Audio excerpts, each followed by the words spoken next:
ரீசெண்டாக ஒரு story line படித்தேங்க. அது ரொம்ப இம்பேக்ட்ஃபுல்லாக இருந்தது.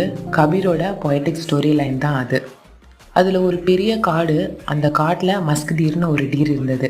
அந்த மஸ்க் டீருக்கு ஒரு நல்ல ஸ்மெல் வந்தது.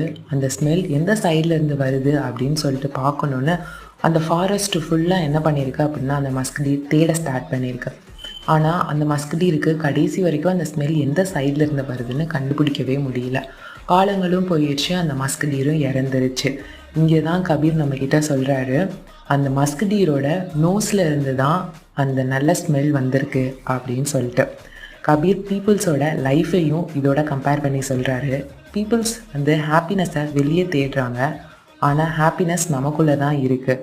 பட் பீப்புள்ஸ் ஹாப்பினஸை வெளியே தேடி தேடி லைஃபே முடிஞ்சிருதுன்னு கபீர் இந்த பொயட்டிக் ஸ்டோரி லைனை ரொம்பவே அழகாக லைஃபோட கம்பேர் பண்ணி சொல்லியிருக்காரு.